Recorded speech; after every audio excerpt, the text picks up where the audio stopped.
오늘 저녁에도 이렇게 하나님 앞에 나와서 예배를 드리게 하심을 하나님께 감사한 것 같습니다.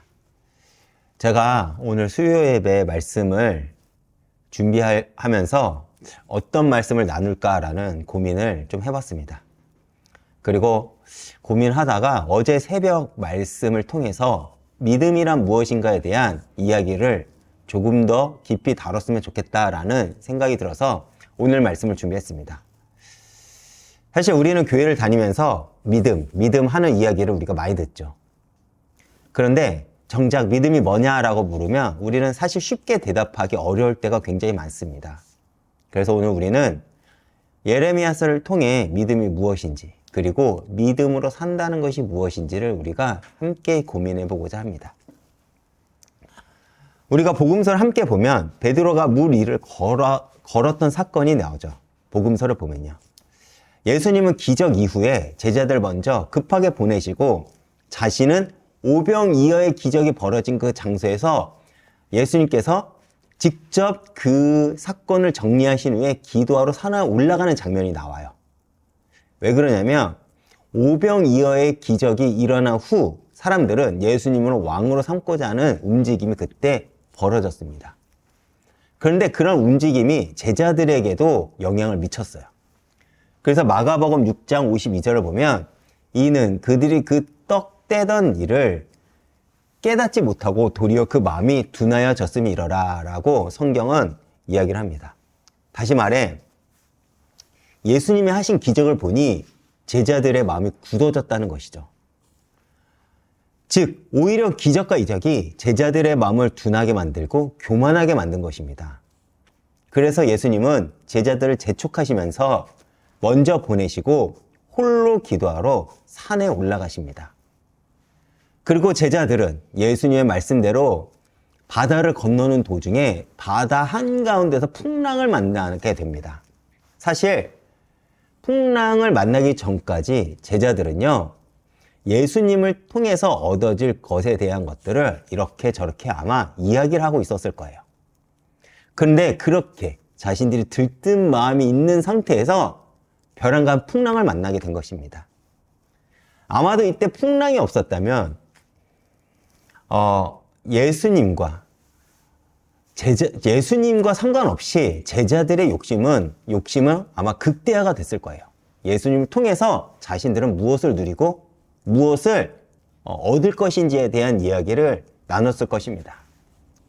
여기서 우리가 알게 되는 것이 있죠. 그것이 무엇이냐면 우리가 하나님의 이적과 은혜가 있으면 더 헌신하고 주님께 더 집중할 것 같은데 오히려 하나님의 그 응답이 우리의 욕심을 극대화시키고 하나님이 주신 그 축복이 내 야망을 더 부추기며 어쩌면 우리가 더 타락할 수 있다는 것입니다. 그러한 풍랑 가운데 예수님이 나타나셔서 예수님이 풍랑을 잠재우십니다. 그리고 예수님이 물 위를 걸으시면서 제자들에게 다가오시죠. 그 장면을 본 베드로가 이렇게 대답을 합니다. 이렇게 이야기를 하죠. 주님, 저도 물 위로 오라고 하소서. 이렇게 예수님께 이야기를 해요.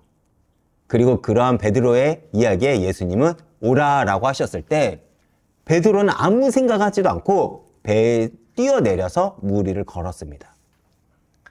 생각해 보시기 바랍니다. 우리가 물 위를 걷는다고 한번 여러분들 상상을 해보세요. 어떻게 됩니까? 배에서 내려와야 되죠. 그리고 발에 물을 디뎌야 합니다. 그런데 이게 사실 상식적으로 말이 안 돼요. 왜냐? 물은 사람을 지탱할 수 없기 때문에 그렇습니다. 그런데 베드로는 예수님의 말씀을 듣고 물 위에 그냥 무작정 뛰어내린 것입니다. 어쩌면 저는 이것이 믿음이라고 생각해요. 믿음이란 어떤 합리적인 계산이 아니라는 것이죠. 눈에 보이는 것을 따라가는 것도 아닙니다. 믿음이란 보이지는 않지만 하나님의 말씀을 따라가는 것이 아닐까 생각을 해봅니다. 히브리서 11장 1절이 이렇게 말을 하죠. 믿음은 바라는 것들의 실상이요 보이지 않는 것들의 증거니. 보이지 않는데 그것이 믿음의 실상이라는 것입니다. 즉 눈에 보이지 않는데 그것이 진짜 믿음이라는 것이죠. 어쩌면 믿음의 길은요, 무리를 걷는 것과 마찬가지인 것 같습니다.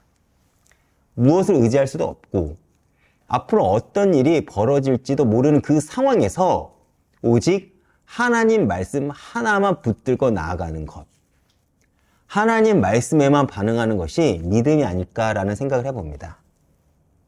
그런데 여러분, 믿음의 길이 눈에 보이지 않는 길을 가는 것이기에 그 길을 가는 것은 결코 쉽지 않습니다. 다시 예레미야서로 돌아가서 오늘 본문 배경을 보면요, 이스라엘 백성들은요 지금 엄청난 위기 가운데 있어요. 바벨론 왕이 세운 총독 그다랴가 살해당한 사건이 있었습니다. 그렇다면 그 일을 근거로 바벨론이 이 일을 핑계로 삼아 남은 유대인들을 모두 죽일 것이라는 그 두려움이 엄습하고 있었죠. 백성들은 아마 그런 두려움에 공포에 떨고 있었습니다. 그래서 그들은 예레미야를 급히 찾아가 하나님께 기도해달라고 부탁을 합니다. 오늘 본문 5절과 6절을 제가 한번 읽어보겠습니다. 우리가 당신의 하나님 여호와께서 당신을 보내사 우리에게 이르시는 모든 말씀대로 행하리이다. 제가 중간에 생략하고 뒤에 이어서 읽어보겠습니다. 그의 목소리가 우리에게 좋든지 좋지 않든지 막론하고 순종하려 함입니다. 여기까지 잘라보면 굉장히 멋진 고백입니다. 하나님 말씀이 우리 마음에 좋든지 좋지 않든지 자신들은 지금 순종할 마음이 있다고 고백을 하고 있어요. 그런데 예레미야가 그 기도를 한 후 대략 열흘이라는 시간 동안 하나님의 응답이 오기까지 열흘이라는 시간 동안이 걸렸습니다. 그런데 한번 생각해 보시죠. 곧 바벨론이 침공할 것 같아요. 생사가 걸린 상황에서 10일은 아마도 백성들에게는 죽음과 같은 기다림이었을 것입니다. 그래서 백성들은 기다리면서 온갖 생각들이 다 들었을 거예요. 하나님이 정말 응답하실까? 혹시 우리를 버리신 건 아니실까? 우리는 지금 당장 기다릴 시간이 없는데 차라리 지금 우리 방법대로 지금이라도 하는 게 낫지 않을까? 이런 고민을 하는 이스라엘 모습이 어쩌면 현재를 살아가는 우리의 모습일 수도 있을 것입니다. 우리도 하나님께 기도하고 응답을 기다릴 때가 있죠. 그런데 그 응답이 늦어지면 우리는 불안하고 하나님에 대한 의심도 생깁니다. 그래서 우리는 하나님을 의지하기보다 당장 이 문제를 해결할 수 있는 인간적인 방법을 찾는 것이 우리들이죠. 우리에게는 이게 쉽지 않기에, 죄송합니다. 그럼에도 하나님은요, 우리에게 뭐라고 말씀하시죠? 말씀을 통해 나만 믿으라 라고 우리에게 요구하십니다. 그런데 사실 그것이 우리에게 쉽지 않기에 우리는 자꾸 다른 방법을 우리는 찾으려고 합니다. 그런데 여러분, 어쩌면 그런 응답의 지연은 우리 믿음을 연단하는 시간이며 하나님의 사람으로 만들어가는 과정일 수도 있습니다. 하나님은 우리가 더 깊은 신앙을 갖도록 하기 위해서 때로 우리를 기다리게 하시죠. 어쩌면 우리가 그 깊은 절망을 지나가면서 하나님을 더 묵상하고 바라보고 하나님을 의지하게 합니다. 이는 우리로 하여금 하나님을 전적으로 신뢰하고 우리의 삶은 하나님께 맡길 수 있도록 하는 과정일 수도 있다는 것이죠. 10일 만에 드디어 하나님의 응답이 왔습니다. 예레미야 42장 10절부터 14절을 보면요, 하나님은 이스라엘 백성들에게 이렇게 말씀하세요. 이 땅에 너희가 머물러라. 그러면 내가 너희를 세우고 보호하겠다. 바벨론을 두려워하지 말라. 바벨론 왕을 두려워하지 마라. 내가 너희와 함께 있어 내가 너희를 구원하겠다. 그런데 백성들이 원하는 대답은 그게 아니었어요. 사실 그들이 원하는 응답은 무엇이었냐면 애굽으로 가고 싶었던 것입니다. 왜냐하면 유대 사람들 눈에는 애굽은 안전해 보였고 풍요로워 보였습니다. 그래서 애굽으로 가면 당장 바벨론의 위협에서 우리는 벗어날 수 있을 거라고 그들은 생각했어요. 그런데 하나님은요, 단호하게 애굽으로는 가지 말라고 말씀하십니다. 왜 그럴까요? 왜 그곳으로 가면 편할 것 같은데 왜 하나님은 단호하게 애굽으로 가지 말라고 했을까요? 여러분, 실제적으로 이스라엘 역사의 시작이 어디서부터 시작됐을까요? 바로 출애굽 사건부터 시작이 되었습니다. 하나님이 애굽의 종살이에서 이스라엘을 구원해내신 것이 이스라엘 역사의 시작이 됩니다. 그런데 다시 애굽으로 돌아간다는 것은 하나님의 그 구원의 역사를 거스르는 일이죠.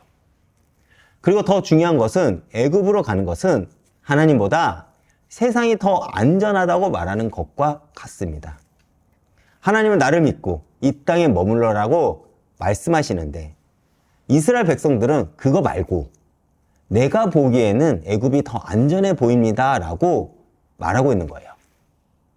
우리는 이것을 가리켜 불신앙이라고 합니다. 우리도 마찬가지죠. 우리는 눈에 보이는 풍요와 안정이 우리의 응답의 자리라고 우리는 생각을 합니다. 또한 우리가 판단하기로 가장 합리적이고 그럴듯한 것이 우리는 응답이라고 생각한다니까요. 근데 하나님은 우리에게 뭐라고 말씀하시냐면 거기가 바로 애굽이라고 우리에게 말씀하십니다. 애굽은 하나님 말씀보다 내 생각이 더 합리적으로 보이는 곳, 하나님의 방법보다 세상의 방법이 더 안전해 보이는 것, 바로 그것이 애굽이라는 거예요. 그렇다면 여러분, 진짜 믿음은 무엇일까요?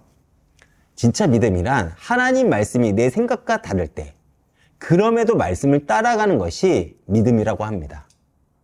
오늘 본문 6절을 제가 다시 한번 읽어보겠습니다. 그의 목소리가 우리에게 좋든지 좋지 않든지 막론하고 순종하려 합니다. 여기서 중요한 게 뭐냐면 좋든지 좋지 않든지 내 마음에 들든지 들지 않든지 합리적으로 보이든지 보이지 않든지 내 생각으로 이해가 되든지 이해가 되지 않든지 그럼에도 순종하는 것, 우리는 그것을 믿음이라고 합니다. 베드로가 물 위를 걸을 수 있었던 것은 자기 능력 때문이 아니죠. 환경이 좋아서도 압니다. 오직 예수님에 대한 신뢰가 있었기 때문에 물 위를 걸을 수 있었던 것이죠. 마찬가지로 우리도 하나님을 신뢰한다면 그분의 말씀을 신뢰하고 따라갈 수 있을 것이고 우리가 주의 말씀을 따라갈 때 우리는 하나님의 일하심을 그때서야 경험할 수 있다는 것입니다. 그렇다면 우리는 어떻게 그런 믿음을 가질 수 있을까요? 먼저는 하나님을 알아야 됩니다. 애굽과 하나님 중에 누가 더 신뢰할 만합니까? 당연히 하나님이죠. 그런데 우리가 하나님을 잘 모른다면 우리는 세상을 더 신뢰할 수밖에 없습니다. 그래서 우리는 하나님을 알아야 되죠. 그렇다면 하나님이 어떤 분인지, 하나님의 일하심이 어떠한지를 우리는 알아야 됩니다. 그렇게 우리는 말씀을 읽는 것이고 그 말씀을 붙잡고 기도하는 것이고 예배를 통해 하나님께서 우리의 삶을 어떻게 인도해 나가고 있는지를 확인하는 것입니다. 이렇듯 우리는 하나님을 알아가는 시간이 필요하죠. 그리고 하나님의 신실하심을 우리는 기억을 해야 됩니다. 하나님은 단 한 번도 당신의 약속을 어긴 적이 없으십니다. 우리가 불안하고 의심하고 있을 때도 하나님은 여전하게 당신의 열심을 가지고 신실하게 일하시고 계신다는 것이죠. 응답이 늦어지는 것처럼 보여도 하나님은 가장 좋은 때, 가장 좋은 방법으로 우리에게 응답하십니다. 그러니까 우리는 하나님을 온전히 신뢰하고 기다릴 수 있어야 될 것이겠죠. 여러분, 오늘 여러분 앞에 어떤 선택의 문제가 있습니까? 하나님 말씀대로 할까? 아니면 지금도 내 방법대로 할까? 주님께 순종할까? 아니면 내 생각을 따라갈까? 어떤 분은 직장에서 정직하게 살아갈 것인지 아니면 적당히 타협하고 그냥 살아갈 것인지 고민하고 있을 수도 있습니다. 또 어떤 분은 관계에서, 어떤 분은 가정생활에서 내가 수용하고 용납할 것인지 아니면 그냥 인간적인 방법을 해결할 것인지를 고민할 수도 있습니다. 그러나 내가 있는 바로 그 자리에서, 여러분들이 서 있는 바로 그 자리에서 내가 할 수 있는 것, 그리스도인답게 할 수 있는 것이 순종이라는 것이죠. 거창한 것이 아니라는 것입니다. 지금 내가 선택할 수 있는 것, 내가 결정할 수 있는 것, 바로 그곳에서부터 우리는 주님의 말씀을 따라 살아가는 그 시작을 해야 된다는 것이죠. 어쩌면 믿음은 선택일 수도 있습니다. 좋든지 좋지 않든지, 합리적으로 보이든지 합리적으로 보이지 않든지, 그럼에도 하나님 말씀을 순종하는 것, 그것이 어쩌면 물 위를 걷는 믿음일 것입니다. 그리고 그것을 우리는 진짜 믿음이라고 하죠. 그리고 우리가 그 믿음의 길을 걸어갈 때 우리는 하나님의 일하심을 반드시 경험할 수 있을 것입니다. 사랑하는 이음교회 성도 여러분, 예수님을 믿는다는 것은 모든 것을 있는 듯 해도 결국 모든 것을 얻는 길입니다. 세상의 방법을 따라가면 당장은 편해 보이지만 결국 우리는 더 큰 것을 잃게 될 것입니다. 그러나 하나님의 말씀을 따라가고 하나님의 말씀에 순종을 한다면 당장은 손해보는 것 같이 보이지만 결국 우리는 하나님의 축복과 보호를 경험하게 될 것입니다. 오늘도 그 믿음으로 주님의 말씀에 순종하며 승리하는 이음교회 성도님들이 되시길 주님의 이름으로 축복하겠습니다. 기도로 말씀을 마치겠습니다. 주님, 오늘 저녁에도 주님 앞에 나와 말씀을 듣게 하심을 감사드립니다. 우리는 여전히 연약합니다.